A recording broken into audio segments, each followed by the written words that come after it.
Hey everybody, it's Rick, and thanks for joining me on another Inwyt Walkabout. It's a beautiful day. We've had a little bit of a heat wave, as it were, here in the Northeast. It's close to 40 degrees, which is a big difference from the last time we were chatting. I'm on a trail that I haven't been on. Again, sort of in the area. There's a lot of nice wooded area, and enjoying the warmth while it lasts.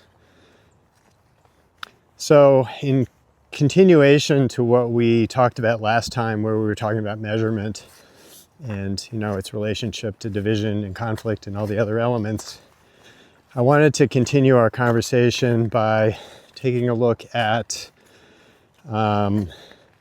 pain and pleasure, or reward and punishment, and how that also in our daily lives creates conditions for pretty significant conflict that, again, we may or may not even be aware of as a cause, but that we're basically swimming in all the time.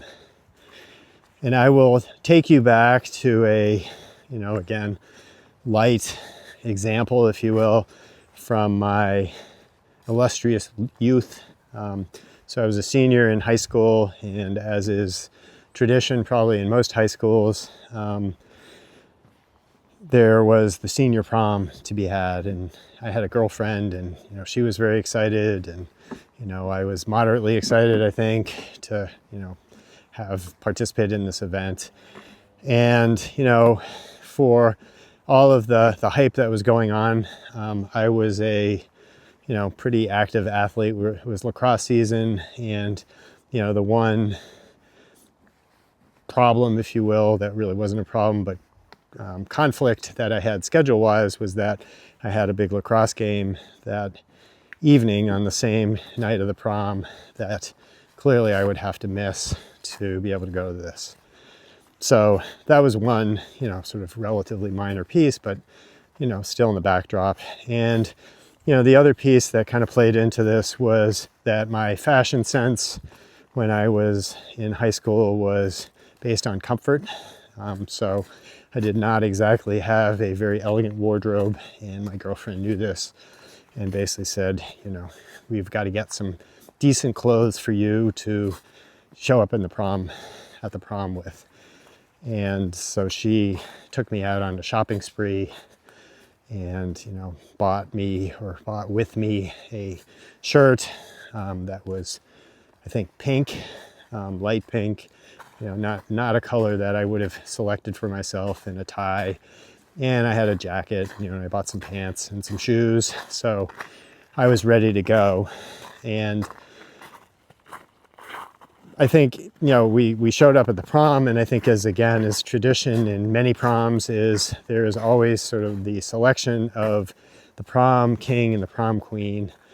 And in our case, in our high school prom, that selection process was made by the high school teacher chaperones who were hosting or participating in the event on the night of the event itself. So I had certainly wasn't even the remotest thought that I was going to be competing in that in a serious way. And there were definitely other couples that, were very intent on trying to get that recognition and award, if you will. So we showed up at the prom, my girlfriend was beautifully dressed. She looked beautiful. And we went and, participated in the prom, and the time came for, the announcement of the prom king and queen. And to my, I would say, profound shock, I was selected as the prom king. And, it wasn't something that I was aspiring to, but, there was maybe a little bit of pleasure involved in that. And, certainly it was an award. And with that announcement, there was immediate pain. And it wasn't my pain, but it was my girlfriend's, because the selection process did not select the prom king and queen couple. It was an individual selection. And so the prom queen was the date of another couple. And all of a sudden there were two of us who really, I think, kind of knew each other, but who really didn't have any connection other than this selection process. And all of a sudden we were thrust in the middle of the room, and we had to dance together and sort of celebrate our recognition, our royalty, if you will. And my girlfriend was understandably very unhappy with what was going on here. And her discomfort, of course, relayed to my discomfort then, because then I had to sort of downplay, what was going on, and, had to kind of deal with her upset for the rest of the evening. And, it just put a damper on things. So, what started out as maybe sort of a harmless recognition based on unclear criteria, and initial reward pleasure, turned into what I would say is pain and punishment for not only her, but also for me, because I had to be on the receiving end of that. So what's the point of this? Well, again, the point is see how even in the most trivial events, and how early on in life, this whole pursuit of pleasure, the avoidance of pain, the pursuit of reward, the avoidance of punishment starts to take place. And, clearly it starts even before you're in high school. It starts probably right from the very beginning of being a child. But it becomes sort of this overarching challenge and theme that just sits everywhere you look. And if you look in your own lives now, and bring it to where we are today, you can probably see how it plays into a lot of things that we do, whether it's pursuing a position in our careers. We're trying to advance, we're trying to get that reward, we're trying to get the pleasure of the acknowledgement, the status that goes with the advancement. If we're doing projects, we're looking for success, we're looking for acknowledgement of that success. There's always an element, a subjective element, a personal element that is embedded in whatever it is we're trying to do. And if we don't get it, then there's pain, right? So they're always connected. There's always sort of a feeling of punishment, if you will, if you don't achieve, or if you don't maintain your status after you get successful, right? There's always that pressure. And, think about sports, all of the coach shifts that are occurring on in the NFL right now, because teams did not get their, quote, reward for making the playoffs, or, whatever. It's embedded everywhere. So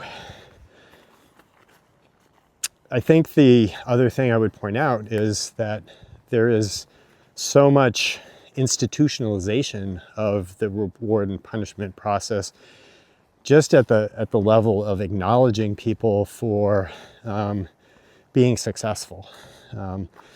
And sometimes I think we always bounce between, should we penalize people who aren't compliant, or should we celebrate those who are, or do exceptional work?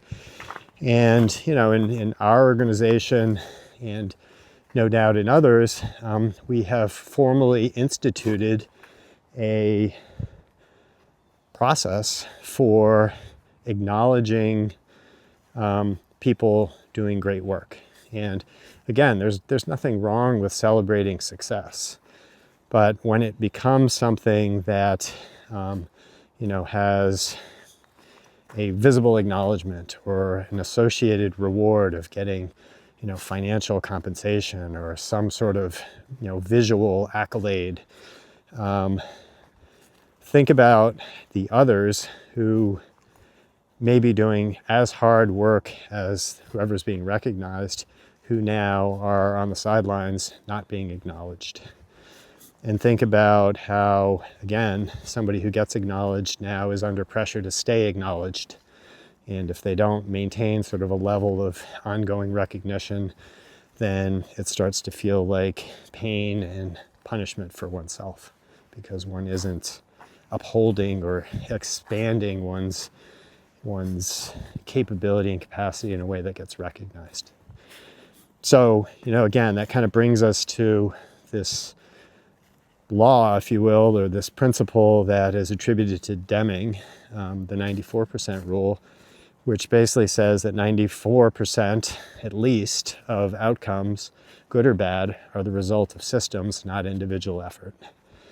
And so think about what we're sort of, without probably awareness and intentionality, doing is we are focusing on that 6% or less and basically saying that's what matters, that's what we reward, rather than saying it's a team effort and it's the systems within which people are working that really determine the outcomes and the successes, and that perhaps we should be focusing on something holistic rather than individualistic. So think about that in your daily lives. Again, don't look in the past, look at how it's showing up now for you. And just remember that one person's applause is somebody else's slap, and it may apply to you as well. So that's it for today. I'll leave you one more view here of the path. Again, I'm kind of meandering here looking for a trail that I'm not familiar with, so hopefully I'll make it back to my car. I hope you all have a fantastic day today, a great week, and I look forward to our next session. So again, this is Rick with Inwyt Walkabout. I'll see you next time. Take care.